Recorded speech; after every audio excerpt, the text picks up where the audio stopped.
Ya pemirsa, sebenarnya tema ini saya angkat di Apa Kabar Indonesia malam hari ini. Ini karena dalam pertemuan yang digelar kemarin antara Anies Baswedan yang bertemu dengan SBY dan juga AHY memang tidak mengerucut kepada satu nama calon wakil presiden. Tapi dalam pertemuan tersebut bahkan dikatakan justru membahas soal demokrasi dan ketatanegaraan saat ini yang makin buruk. Memang bukan kali pertama Koalisi Perubahan menyindir baik pemerintah bahkan juga calon presiden lain.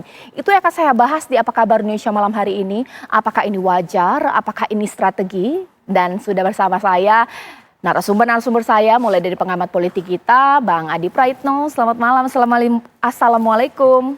Assalamualaikum warahmatullahi wabarakatuh. Selamat malam Caca. Pakai baju merah ya sudah tahu lah ini PDIP. Bang Deddy Sitorus, selamat malam Bang. Selamat malam, apa kabar? Dan saya juga sudah tersambung dengan Pak Sudirman Said, anggota tim 8 pengusung Anies Baswedan di sini. Selamat malam Pak Sudirman. Selamat malam Caca, selamat malam Mas Deddy dan Mas Adi. Ya. Malam Mas. Assalamualaikum. Selamat malam Bang Sudirman. Baik, sekarang saya mau ke Pak Sudirman Said terlebih dahulu Pak. Dalam pertemuan yang digelar kemarin, waktu ditanya oleh wartawan, tidak menyebutkan siapa calon wakil presiden. Tapi yang disoroti adalah bahwa Koalisi Perubahan mengatakan demokrasi dan ketatanegaraan itu buruk. Apa sih indikator sampai mengatakan demokrasi sekarang dan ketatanegaraan buruk Pak?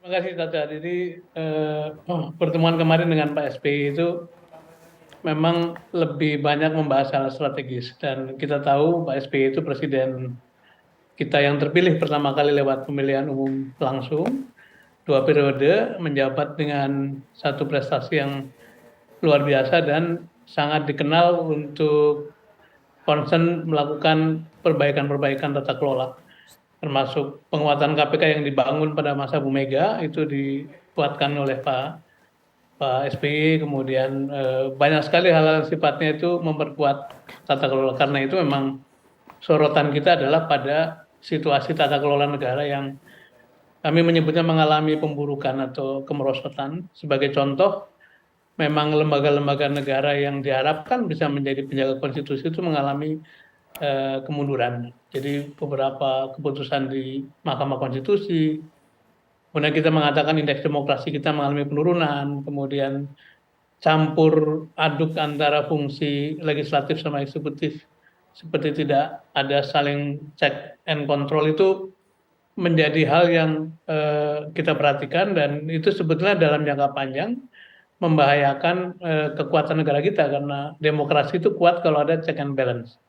Sementara absolute power yang memupuk kekuatan menjadi satu center itu berisiko karena suasana check and balance tidak terbentuk atau tidak terjadi. Itu salah satu sorotan kita. Yang lain adalah soal penegakan hukum, soal maraknya korupsi, yang tentu saja sebagai pihak yang ingin memberikan alternatif atau perbaikan ya memang harus mengkritisi hal seperti itu. Jadi ini bukan soal saling sindir, tapi pembicaraan strategis yang mudah-mudahan bisa menjadi bekal atau menjadi basis dalam penyusunan program-program ke depan apabila nanti Pak Anies diberi kelancaran, diberi jalan Tuhan untuk memimpin negeri ini. Oke, ditahan dulu. Ya, ditahan dulu Pak Sudirman, mungkin langsung saja ke Bang Deddy. Ya, pastilah ini soal putusan MK, korupsi, bahkan juga soal hukum yang terjadi. Ini dikritik kembali. Ini bagaimana tanggapan Bang Deddy? MK sudah ada keputusan belum?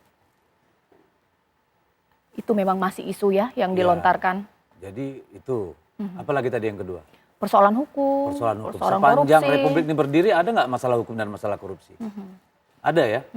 Jadi kita berpijak pada realita.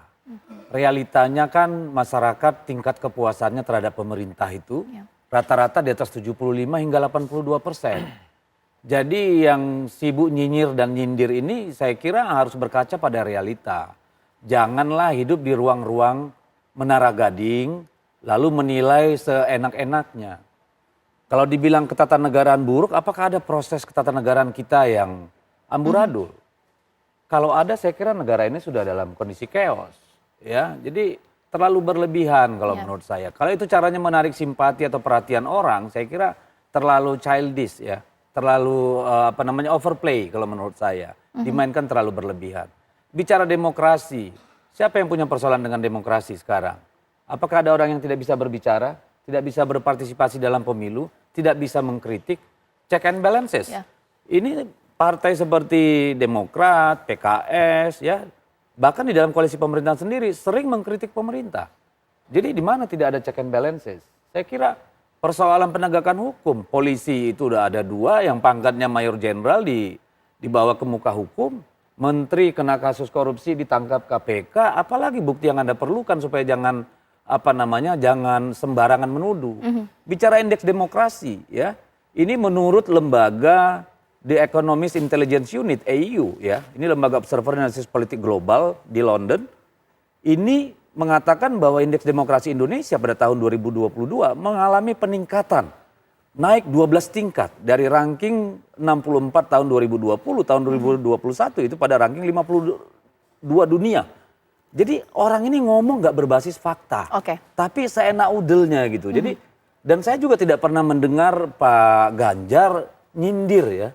Saya kira nggak pernah saya mendengar Pak Ganjar yang begitu santun nyindir-nyindir.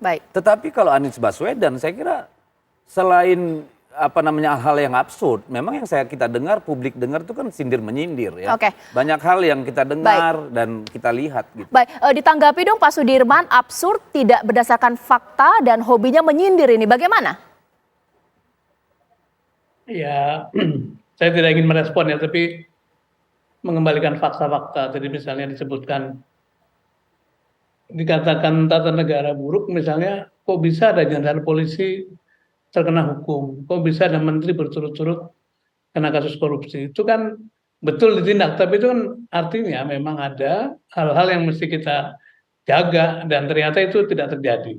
Kemudian tadi keputusan MK, contohnya adalah bagaimana mungkin MK itu memperpanjang masa jabatan pimpinan KPK, sesuatu yang melampaui kewenangan. Jadi banyak hal yang memang harus kita akui. Tentu saja sebagai pihak pemerintah memang harus berkata demikian, tapi kenyataan misalnya tadi dikatakan level popularitas dari presiden itu kan dari satu aspek. Tapi kalau dilihat dari aspek penegakan hukum, aspek keadilan, aspek pembangunan infrastruktur yang banyak mengalami masalah, jalan rusak, itu kan juga sesuatu kenyataan yang tidak bisa diabaikan. Dan memang demokrasi ini ya begini, harus ada saling check and balance. Nah, kita yang di luar pemerintahan tugasnya adalah menyampaikan pandangan-pandangan alternatif supaya ada perbaikan. Dan sama sekali saya tidak bermaksud untuk nyinyir atau nyindir, tapi lebih kepada menyampaikan fakta-fakta yang inilah memang indahnya demokrasi. Pada setiap 5 tahun kita memberikan tawanan baru dan silakan rakyat memilih, silakan rakyat menilai. Oke, Bang Deddy bagaimana? Begitu. Ya, yang disebutkan itu kan masalah. Tidak ada pemerintahan yang sempurna. Jalan buruk yang diributkan di Lampung itu jalan provinsi, bukan jalan nasional. Jadi, dan pemerintah pusat sudah mendistribusikan anggaran melalui dana alokasi umum untuk pemeliharaan infrastruktur. Tergantung kepala daerah mau menggunakan anggaran infrastrukturnya itu bagaimana. Kan nggak mungkin APBN ini dialokasikan hanya untuk membangun jalan, tidak akan pernah cukup APBN kita. Jadi ini kita harus pintar-pintar lah memilah-milah masalah gitu ya. Jangan campur aduk, tidak memberikan pendidikan kepada masyarakat. Misalnya, kenapa bisa polisi begini, kenapa begini? Loh, hukum dan demokrasi itu kan tujuannya bukan mencegah, tetapi apakah law enforcement itu dilakukan? Ditegakkan kan kepada polisi dengan bintang-bintang di pundaknya, kepada menteri yang ini. Apakah tidak terjadi pada zaman Pak SBY? Saya kira masih lebih parah, jauh sekali gitu loh. Mungkin ditanggapi dong Mas Adi Pray, sebenarnya hal yang wajar tidak sih setiap pilpres lawan ini saling menyindir mengenai isu yang belum memerintah, pasti menyindir pemerintahan saat ini, bahkan juga calon lawan politiknya, ini seperti apa? Kalau bicara wajar tentu sangat wajar ya, tapi ada 2 hal yang ingin saya komentari. Pertama, ini sebagai penegas bahwa poros perubahan yang digagas oleh Nasdem, PKS, dan Demokrat mencoba untuk menunjukkan jenis kelamin politik yang berbeda dengan yang lain. Kalau melihat Pak Ganjar Pranowo misalnya selalu diasosiasikan sebagai bagian dari replika politik saat ini. Bagian dari kekuasaan politik Jokowi tentang infrastruktur, tentang IKN, tentang demokrasi yang diklaim baik-baik saja, soal pertumbuhan ekonomi yang agak selamat pasca pandemi COVID dan seterusnya. Nah, poros perubahan ini tidak seperti itu. mencoba memotret dari sisi yang menurut mereka menjadi kelemahan yang dimiliki oleh pemerintah. Jadi serangan kepada Jokowi ini sebenarnya secara tidak langsung ingin menusuk jantung PDIP dan ingin menusuk jantung Ganjar Pranowo.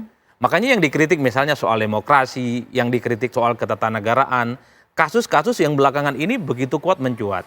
Kalau dilihat rata-rata, Anca, ini kan poros perubahan ini begitu keras mengkritik kubu pemerintah, kubu Jokowi, setelah Pak Joni Plate ditetapkan sebagai tersangka kasus korupsi BTS. Saya membayangkan, andai 8 bulan yang lalu ketika Anies dideklarasikan sebagai kandidat capres oleh Nasdem, saat itu langsung muncul statement-statement yang dianggap sebagai antitesa. Saya di berbagai kesempatan ngomong ini justru telat. Telat panasnya, mestinya sejak awal mengkritik ini. Sehingga kelompok-kelompok yang mengatasnamakan diri sebagai kubu perubahan ini menawarkan solusi dari apa yang kemudian akan coba mereka tawarkan pada persoalan-persoalan kebangsaan ke depan. Itu yang pertama. Yang kedua tentu ini sebagai diferensiasi politik ya. Bahasa lainnya jualan politik sebenarnya. Nah, kubu perubahan ini ingin tunjukkan kepada publik bahwa orang yang selama ini dianggap dekat dengan Pak Jokowi, namanya Ganjar Pranowo, the next successor di 2024 adalah orang-orang yang sangat mungkin akan melanjutkan portofolio politik yang agak kurang oke. Maka muncullah poros perubahan namanya Anies Baswedan, ada PKS, Demokrat, dan Nasdem. Kalau jadi ya, nanti mendaftarkan di KPU di bulan Oktober, menawarkan yang menurut mereka akan perbaikan demokrasi, kemudian soal ekonomi, tentang infrastruktur yang menurut mereka ugal-ugalan dan seterusnya dan seterusnya. Ini jualan politik, apakah laku atau tidak? Ini sangat tergantung bagaimana resultante politik yang disampaikan oleh publik. Jualan politik itu dua hal. Pertama, efek bandwagon. Seberapa sering misalnya omongan-omongan terkait dengan buruknya infrastruktur dan lain-lainnya yang disampaikan oleh kubu perubahan ini ditangkap oleh publik. Yang kedua soal fakta.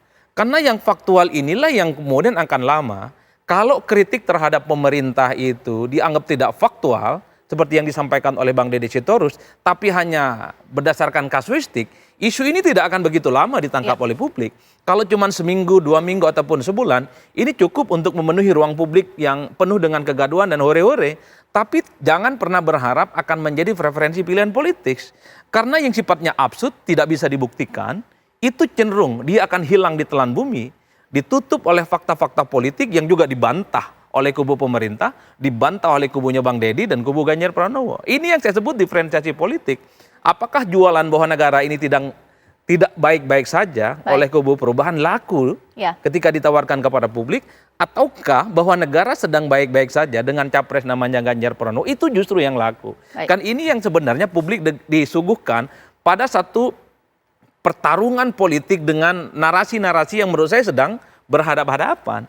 Tinggal kalau kita melihat dalam teori komunikasi politik itu yang sampai kepada publik, yang sampai kepada mereka para pemilih adalah fakta-fakta yang memang nyata di depan mereka. Kalau yang dikritik infrastruktur misalnya tidak tepat sasaran, tapi pada kenyataannya orang mudik tidak ngeluh misalnya, itu adalah fakta yang sebaliknya. Kalau infrastruktur misalnya hanya dinikmati oleh orang kaya, tapi di pedesaan misalnya infrastruktur jalan, irigasi, ada bendungan, itu dirasakan. Ini yang saya kira bahwa efek bandwagon dengan realitas politik harus mampu diterjemahkan kepada publik, karena the end of the day-nya orang datang ke TPS itu sangat tergantung bagaimana penilaian dia terkait dengan fakta yang kemudian saat ini sedang dipertentangkan antara kubu pemerintahan ini dengan kubu poros perubahan itu. Baik, sesaat lagi saya akan bahas pemirsa, karena ada sejumlah pengamat yang mengatakan bahwa basis pemilih untuk Ganjar Pranowo, bahkan juga Prabowo Subianto, bahkan juga Anies Baswedan sudah terbentuk boleh dikatakan sejak 2014 atau juga 2017. Sehingga saat ini mereka sedang memperebutkan swing voter. Yang jadi pertanyaan, swing voter ini akan benar-benar efek tidak dirayu hanya dengan sindiran politik? Sesaat lagi.